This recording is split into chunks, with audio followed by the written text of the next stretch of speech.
This is take 3 of God and Grass, a walk and talk with 3+Kei and Afton from at Afton Grows and at River City Eats, and she's collecting the titles now. I am. Multiple. I am 3+Kei. I am just on it. This space right here is called the Secret Heart Club, and now Afton has heard the song, so she's actually. I'm gonna try to sing along, but she's gonna sing it. Not my Acting during okay. that. So, all right, get going. Maybe wait for these guys. You can do it. Have you noticed people are more serious lately? Or maybe, I don't know how often you go around like smiling at people and waving and blah, blah, blah. I don't know. Should I go around doing that either? Yeah, I do that. Do you feel like you're getting serious? Getting serious responses. But I also don't know if I'm being just like super sensitive and thinking that. Maybe that's always. Or maybe they're always looking at you like that, but you just usually go on. Yeah, usually. To smile to the next person. To smile at the next person. So today, we were talking about, or like 10 minutes ago now, I was trying to figure out how to go live, but I was talking about how the day progressed. And I didn't even get to like the bad part of the day. And I didn't know there was one. Well, so I told the people about my neighbors and it just being loud. Yes. And so I go home today. So I left the gym, talked to the one guy. He was really friendly. Okay. And then I go see EO with the baby, have myself some ice cream. And then I go to Blue Mountain to get a baseline. So you guys, I want to run up a mountain. I walk really slow. And I'm not sure if it's because I'm old, because I'm definitely like not out of shape. I don't know why I walk slow. But anyway, when I walk on a mountain, when I go hiking, people run past me. And I feel some type of way about it. Like I could do that too. So I was like, I'm just gonna do it. I'm gonna make that a goal to run up the mountain. And it started today with tracking what the baseline time is. Whoops. And so I can do the one little loop in 34 minutes or whatever. Are you just talking about like that main loop? Just the first little boop-de-boop. 34 minutes, walking super slow, dragging my feet. I live in Montana, so like I've got until maybe November to do this run. And if I could afford it, I would definitely get some type of like GoPro or something and like film it when I do it. But anyway, I did that. And then I went to the store. I live in a cute little neighborhood that I really appreciate the community. I want you guys to see this. So we live in Missoula, Montana. Hi, Lonnie. We live in Missoula, Montana, and something really cute that happens here is people make these murals and like the news covers it, and it's this big to do. every time there's a new mural, it's like a bunch of hoopla. People run up on the artist while they're painting. Yeah, these ones were done by high school, by Willard High School. Oh. High school. And Willard Alternative High School is for kiddos that just struggle a little bit in mainstream classes due to behavior stuff, emotional stuff, or academics for whatever reason. And so they might go to Willard, but they made that mural. Shout out to them. And we do these things as Missoulians. Just a quick spin around so you can see. So Missoula's in the valley of Montana. And because we're in the valley, we have 360 degrees of mountains, which you can see in the background. And so when people ask me, why do I continue to live in Missoula specifically, it is because it's very mountainous and very, very, very beautiful. So anyway, yeah, I got my baseline time for running up Blue Mountain today. And then the neighborhood I live in is super friendly, super cute.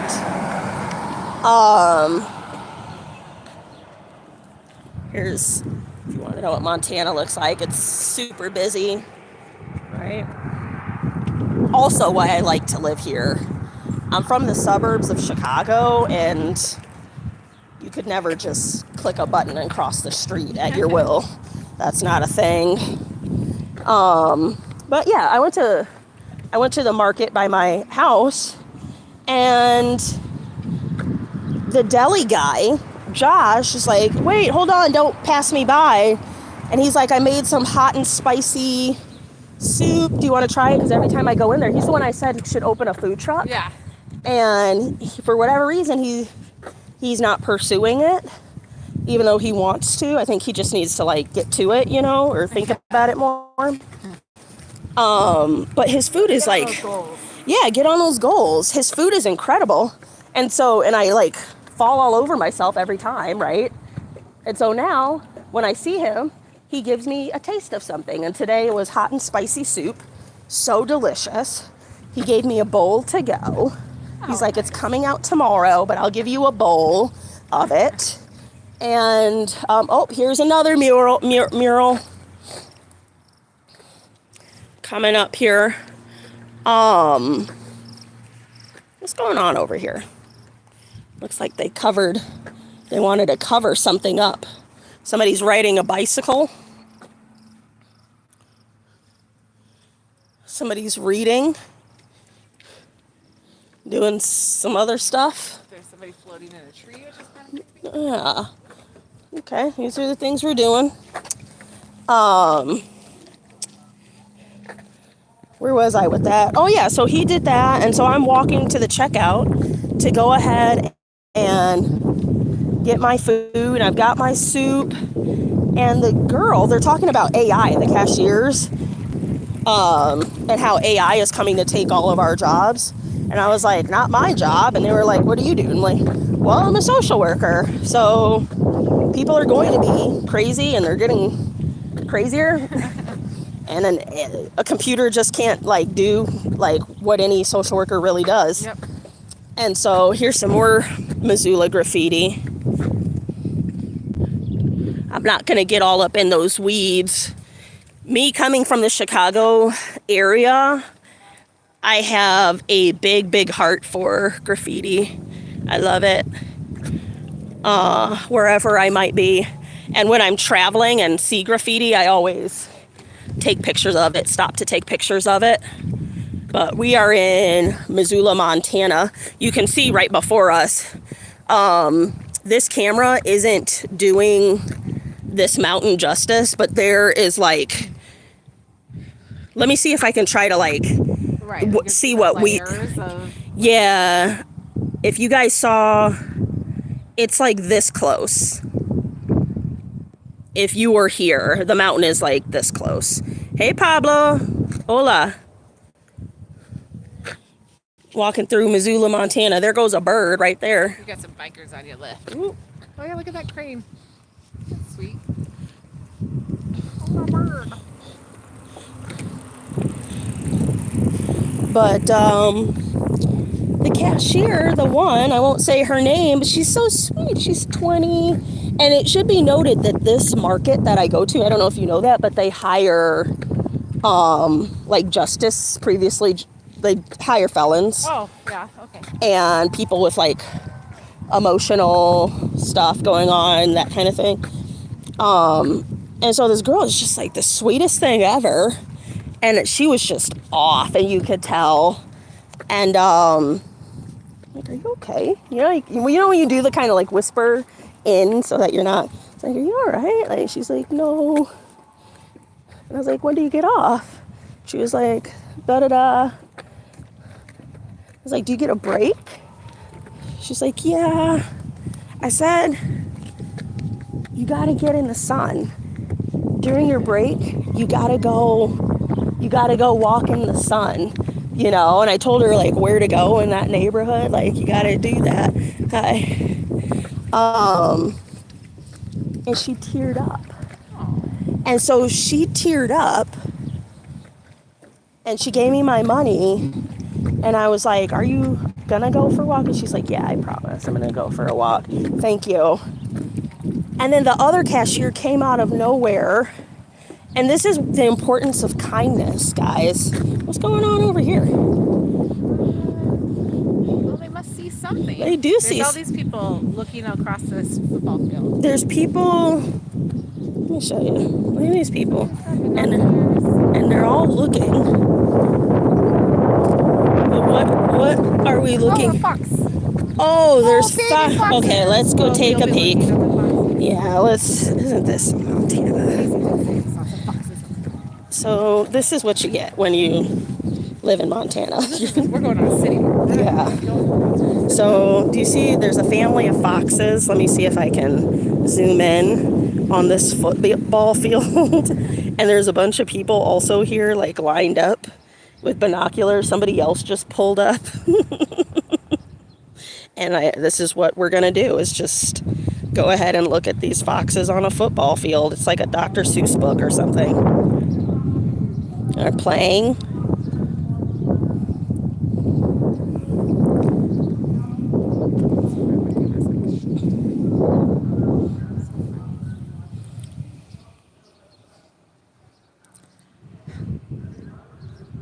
You guys see that?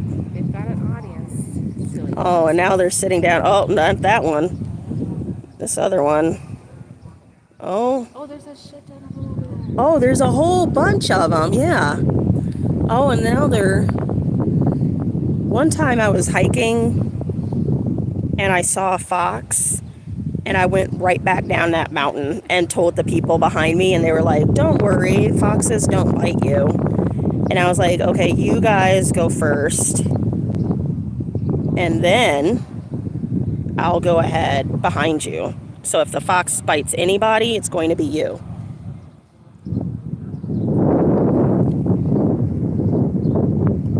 But I think foxes are friendly.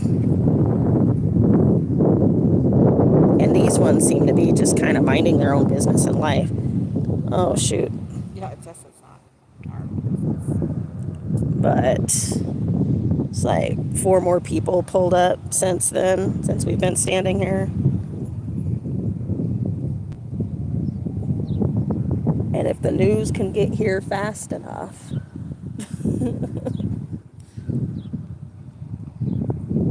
One time, in other Missoulian news, there was like a pig or a goat or something that was like loose in a neighborhood. This was like 13 years ago. It's like, that's crazy. I'm doing a poor job of handling this phone, sorry. Do you see this fox? He's running away. I have to keep tapping my phone to focus it.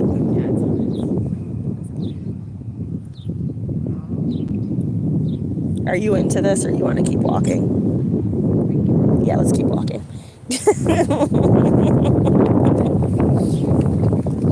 Yeah, those foxes are living their best life. Can you imagine having a whole field to yourself on a sunny day? You know what I'm saying? Oh, so the other cashier came out of nowhere, and she was like, every time you come, it's so amazing. And then she hugged me and said she loved me.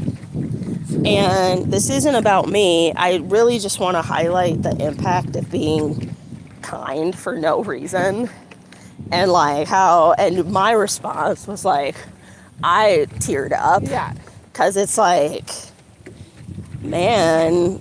I'm just kind of laughing because Russ had like a very similar experience today at Albertsons. Who's Russ? So my husband.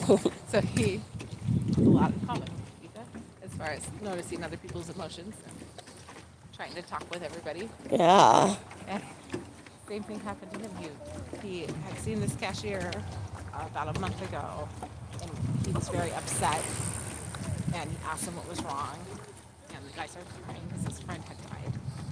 And he hadn't seen him since then, so he saw him today and Yeah. asked him how he was doing since his friend died, and how things are going, if he's feeling any better. The guy was just so shocked that he remembered, or that, it's like, Right. nobody has asked me about that. Because we don't Like, care you about if each something other. happens that one day and you say, I'm sorry that happened to you. We don't acknowledge people are carrying that around with them Right. for more than that moment that we were interacting with them. Exactly. And of course, then he made the guy come around and hug him. And all this. And my son he was just dying because it's like, oh my God, Dad's at it again. Dad's gonna make this man hug him. Which, But it probably changed that man's day. well, let me pause you. Which age? She has 4 sons. Which age son got to witness his father showing an unsolicited act of kindness toward another man? How old? 12-year-old. The 12-year-old. So that was impactful. However embarrassing or whatever it was due to like societal whatevers, you know what I mean? I think that's like super cool to model that you can be a dude and ask another dude what's wrong and show affection toward another dude in just a compassionate way, and have the 12-year-old son dude know that that's okay, that that's a way you can conduct yourself. And kindness is one of the fruits of the Spirit, as you guys know, but it's very, very missing. Oh, I was gonna say we're in sawdust because we were here for a birthday party and did like a what is this, cornhole? Oh yeah. Cornhole on that lawn. Yeah. It looks familiar.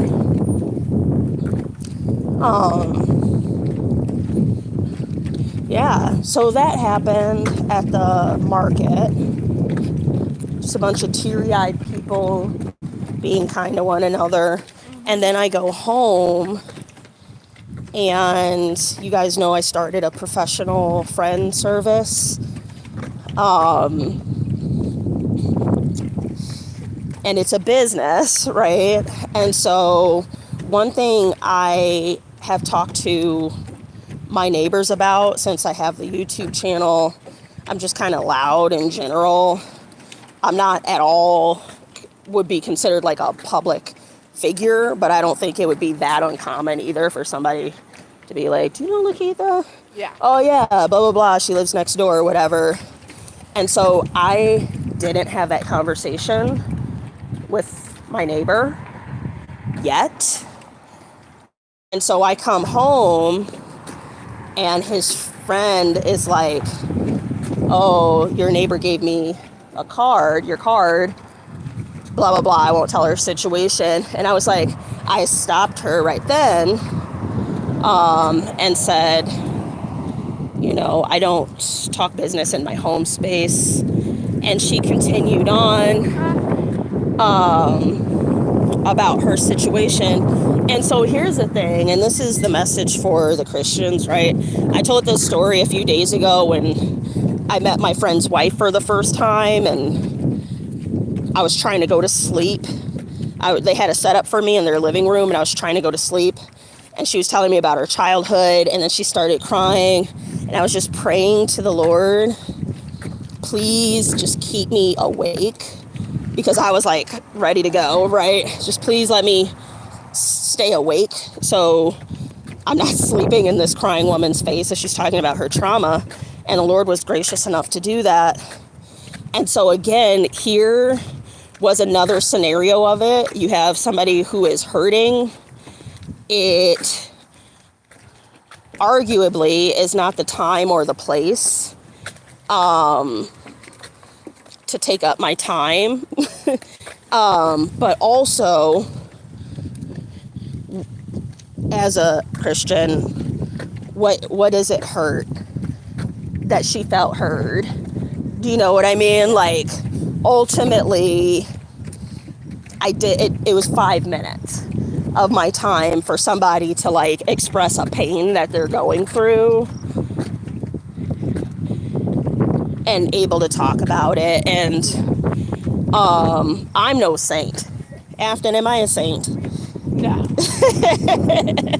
I'm no saint, but sometimes we need to weigh our acts of kindness, and even if it's like an inconvenience to us, or dare I say annoying or frustrating,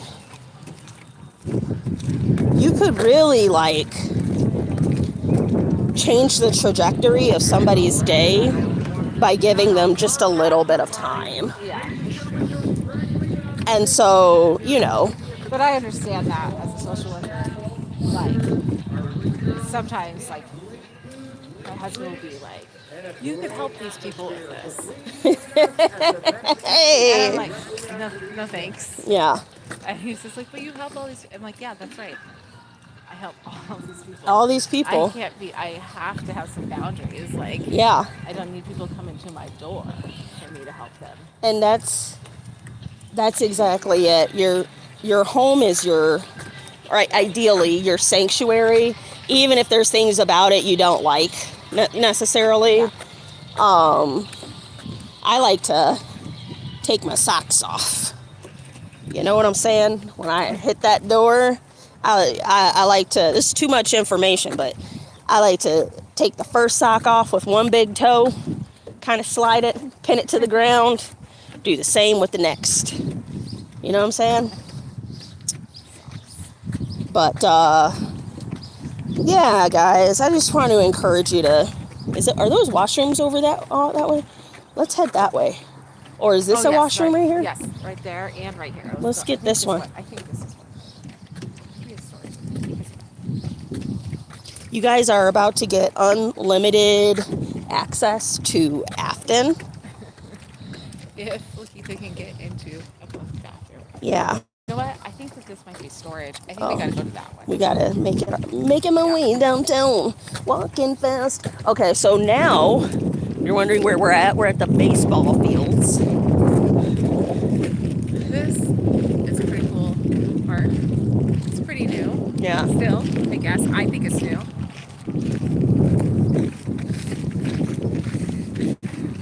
It's a cool little spot. Yeah. Right on the riverbanks. I'll give you a little. There's a guy walking a dog, but when the guy gets when he's out of our frame, I'll show you what we're looking at, what we're kind of dealing with, the beauty of it all. Okay. All right, let's do a little start here. What is this park called? Silver something. Silver Park? Look how beautiful this is. I love living here. It's like a whole vacation. And then here's the baseball fields right here. Oh, see, look, I was telling Afton, I was like, people literally like post subscribe to your stuff on my channel. And I love that for you. And hi, Ben. Hi, Ben. All right. Maybe So, you can talk about... I'll talk about this park. I've got things to say about it. Let me see. And talk about kindness. All right. Why Lakeitha uses the restroom if one of them's open. I hope she doesn't panic. There's a porta potty around the corner. Oh, I'm gonna... Oh. Okay, so Missoula used to be really kind of a logging town, if you were to describe it as anything in particular. And there's two main like areas in our town that have transformed over the last 30 years. This is more like the last 10 years, where there were sawmills before. And so this was a sawmill. And when I first moved to Missoula about 25 years ago, it was just abandoned field. It was a lot of knapweed, piles of gravel, remnants of old equipment, and it was all fenced off with like a 10-foot chain link fence. And I used to work on the other side of this river here, at a shelter for teenagers. And best way to entertain a dozen teenagers is to go ahead and break through somewhere you're not supposed to be trespassing and loiter, right?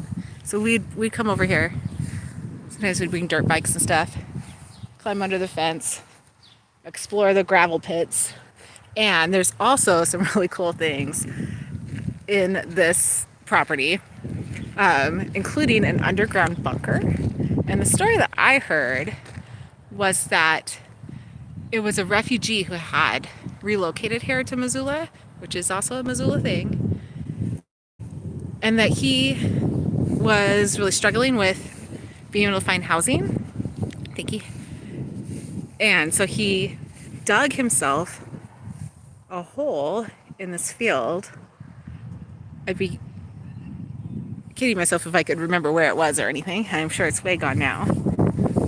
But you could open up this, I don't know, what do you call it, hatch in the middle of the field and climb on down there. And there was a couch down there.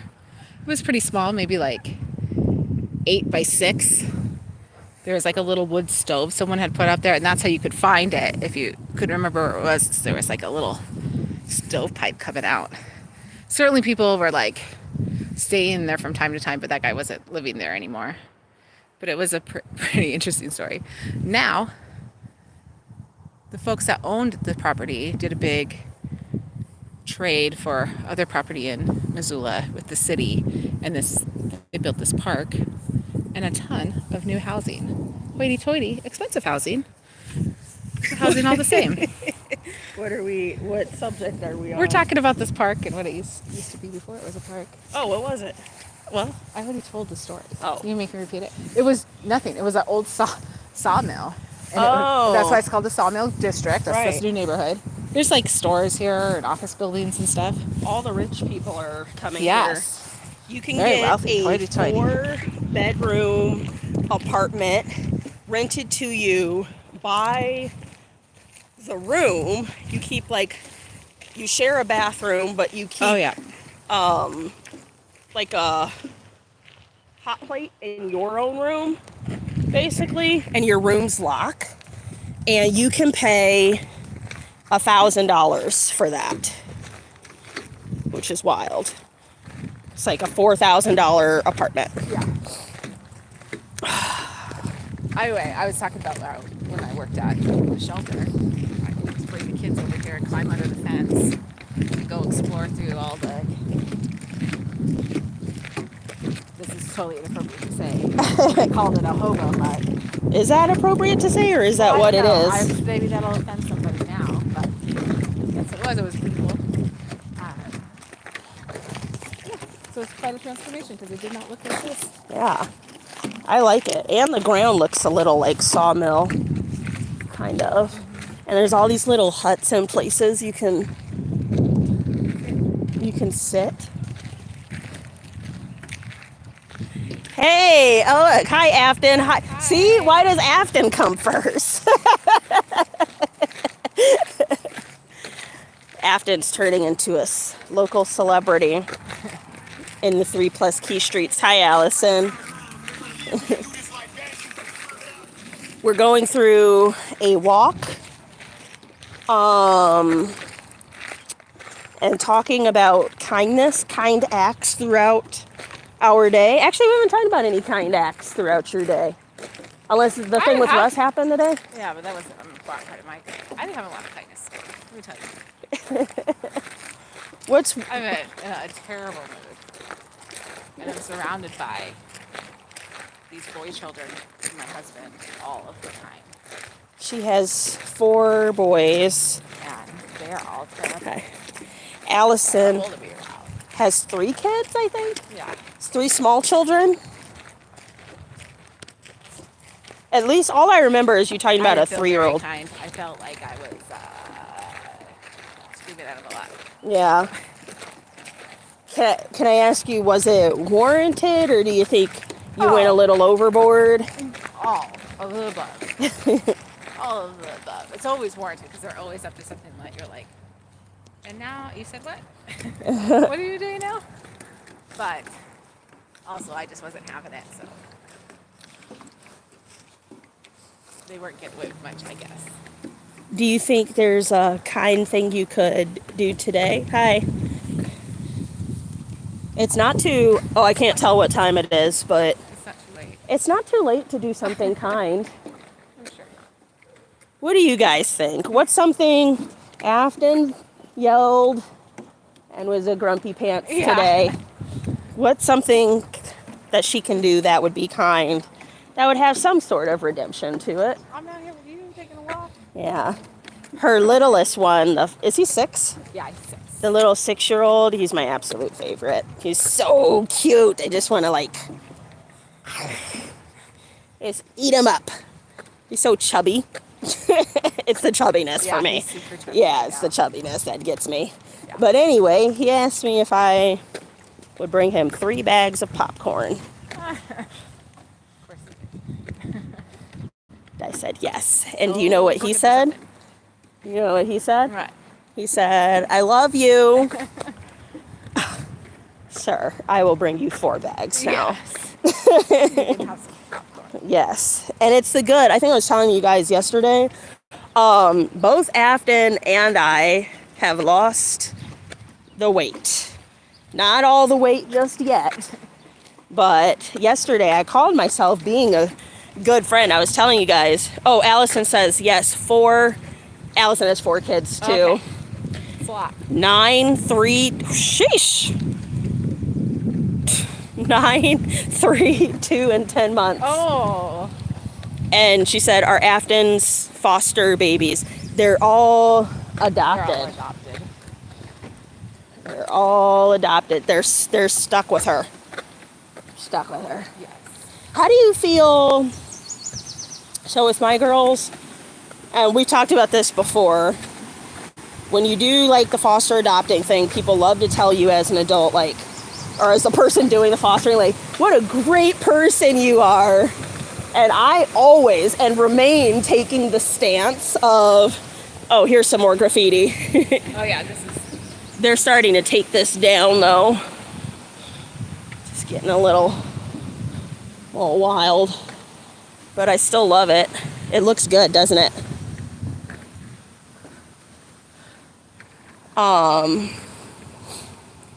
And then there's this street here. It's a suspension bridge. Yeah. There's beavers. Is that? There's something all the way over there, unless it's not. Can you guys see? It's a little sunny for me. There's something over there. Trying to give you guys a good view of what we're looking at. I think they could make it be anything. It's so nondescript. It's clearly something alive, but I don't know what it is. I think it's a cat. Cat sitting in the water. And this is the other side. And then this bridge is where people go to put stuff here. But yeah, people are like, oh, you're such a great person. And the stance I've taken is like, at least with my girls, when they were in my house, is like, they 100% put up with me. Yeah. With both of them, I was not a believer. And so what I was like a gangster rap listening, Newport smoking, cussing like a sailor, you know, and that's not to say they were sitting over here like perfect angels or anything, but I you know what I mean? Like, I wouldn't say I was over here like June Cleaver. You were like trying to be a saint. I was not even trying to be a saint. Not even trying to be a saint with my, well, I don't want to say all that, but how do you feel like, yes, I did a good thing? Do you feel they kind of put up with me? What's your reaction when people are like, because I'm sure you get it, you've gotten it. Oh yeah, I mean that's such a blessing. Really, which is not that that's a bad thing to say to somebody. Yeah. That is a kindness in itself. It just is like, very surface level and doesn't really, like, we're just people. Yeah. Hi. And Hi. Hey. I don't think people honestly foster and adopt for only selfless reasons. We all have a reason why. That's part of our journey. And we are doing it to fulfill ourselves, So I just feel like I don't know if I have anything that I in particular say to somebody when they say that. My thought about it is that it's much more complicated than that. Yeah. I think I'll go first, and maybe you would want to share in the way of being fulfilled. And mind you, as we're having this conversation about fostering and adopting, we are number one, about 50 feet away from the premier fostering and adoption center and group home in town and in Montana, and about 200 feet away from a place where they perform abortions, and there's a lot of picketing. So often, right, when I see the picketers, and I brought this up before, when I've seen the picketers at the abortion place, it's like, yes. Also, literally, if you pointed, right there are the kids who were not aborted. And they're having a really hard time. So maybe even after you're done doing that, or you put your sign down, you go over there, because these kids weren't aborted. Like, what you're trying to do, that actually wasn't done great, right? But now comes the hard part. Just wanted to call attention to the location we're actually in. But as far as like fostering and adopting, serving a need or fulfilling something for you, for me, when I was 12 years old, and this isn't going to be graphic to the women, but to the men maybe. When I was 12 years old, we were in sex ed, the last class or whatever, and they showed a woman giving birth, and for whatever reason, they did not turn the sound off, and it was just very, like, they showed the birth. And so at 12 years old, I said, oh, no. It was just that. And not where I thought this story was going. No. And so, almost 3 decades later, that's still, anytime I got baby fever in my 20s or my 30s, true story, I would just watch a video of a woman giving birth, and I'm like, yeah, that's something I absolutely don't want to do. However, I am still a woman, and as a woman, you have biological urges to procreate. Anyway, back to 12, not having a baby, but I didn't know what that meant. I knew I wanted to be a mother still, but I didn't know anything about that. Fast forward to 16,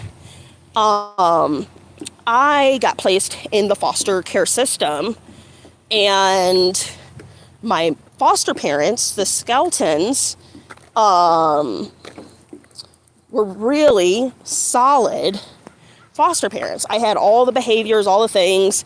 I did what's called blowing out of the placement. So sometimes with foster kids that become adults, you'll hear these sad stories that are a little misplaced about how I went from placement to placement to placement. And it's like sometimes, or maybe I could just hold accountability for myself. Sometimes your behaviors are so big that the people who took you in kind of decided maybe that was too much. Maybe it was too much, but there's a level of it where you have to be like, yeah, I was kind of like reaping. And in this instance, my foster parents I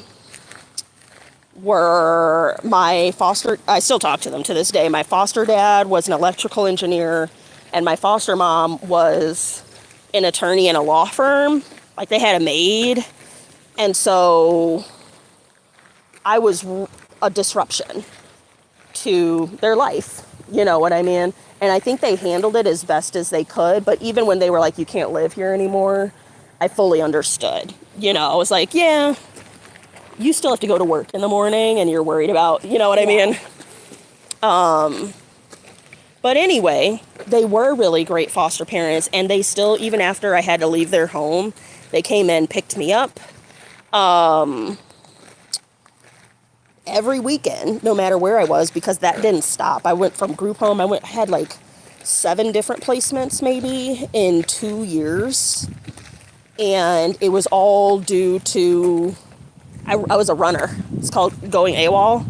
I ran away and smoked a lot of weed. I wasn't like violent or anything, but I would fight, and you know, places they have a threshold for tolerating that because the staff isn't getting paid that much either to put up with so much. The organization does have to be concerned with overturn in their staff, right? Which is also why sometimes you get like inexperienced people or young people as staff in group homes. Because you get me at my grown age, you got about one good time. And then I'm you know, just kidding. We don't do that. I also don't work in a group home. But anyway, through the experience with the skeletons, I was like, oh, there's a thing called fostering. There's adoption. That's exactly what I want to do. And when I turned 30, it's a longer story. I kind of became a foster parent by accident a little bit. I was working in group homes. Here, let me get on this side of you. I was working at group homes. Actually, the group home we just passed, I worked for that organization. And yeah, started fostering, and so what it fulfilled for me, for one thing, when people said like, why do you foster? And it remains true to this day. I don't really like kids more than the average person. I happen to have a particular patience for the throwaways, the rejects, the outcasts, you doing the absolute most just doesn't faze me as much as the average person, if that makes sense. But I'm not like, ooh, kids. Yeah. Like some people are, you know. They're like, I was born to be a mother. It's like, yeah, all right, well. And I felt more like, the response I would give is like, why did you start fostering? I would say because somebody did it for me. And what it did was establish, what the skeletons did for me was establish what it looks like to support somebody unconditionally. That's what foster care in their home looked like for me. For instance, I was 16. They paid for my tutoring and made sure that I took my SATs, which then allowed me to go to college, right? They don't really do that, and that's a good, woo. That's a great foster parent. So I would say that's largely what it was. And I will say when my first daughter came to live with me, sure, because I had a good experience in foster care myself, I thought my daughter, grateful isn't the word, yeah, but I didn't think she would want to talk to her biological mother as much as she did. And that was its own special kind of hell, the mother's involvement. Because yeah. So very complicated. Yeah. I think it can be done right. I think it could have been done right. Fast forward though, all these years later, Allie said, her mom wanted me to know that she was sorry. And I was like, what? So I was like, tell her I forgive her? Yeah. Like, bro. That'll be, I'll maybe wait for Allie to hop on here another time. yeah. And we can tell a story or two together about what that looked like. But I will say this, with the mother's involvement, it prevented me from... Like 10 minutes? Huh? You got like about 10 minutes, you think? On here? Yeah. Oh. We'll go in here. Oh, even like 2 minutes. Okay. It prevented us from having a relationship. Yeah, I bet. Loyalty. Yeah. These kids hold on to a lot of loyalty. Yeah. So anyway, that's what it fulfilled for me, was maybe like the mission, if you will, of being a mother and giving back what was done for me. And we're fine now. And Allison says, everyone's got a right to life, even if you are destined to have the worst life ever. I agree with you. People who are able should foster and adopt, but there is no reason that can justify an abortion. I never liked kids till I had my own. Now it's my life's devotion. Yeah. And that wasn't a statement really like on justification or not of abortion. It was more that position. Yeah, it's just that to live that, because I also worked there. We did not work together there, but it was something, because you're in the midst of this really hard job as a very young person, your own self, and these kids their lives have been torn apart over and over again. They've experienced a lot of trauma, and you're trying to support them, love them, and they hate it. They're rejecting you, and you're just sometimes all you can do is just try to keep them safe. Yeah. And it's very emotional work. And I just remember for a while, Wednesdays were the day that the protesters were at the abortion clinic, and that was the day you had to come in for staffing in the morning. So arriving at 8 o'clock in the morning with these protesters, and these protesters were not, they were a little cuckoo. You know, like they really believed in what they were doing, but one of these individuals had been in prison previously in a different state for firebombing the clinic. Like they were not safe people either, and they weren't kind to anyone. They weren't showing kindness to people. If you went to talk to them, they were not peaceful in being there. And so to see that at the same time that you're going in to talk about these heartbroken kids who can't be with their parents and who have social workers looking for parents for them, it was an experience. It was that juxtaposition of the abortion clinic next to the teenager shelter. Yeah. It was something else.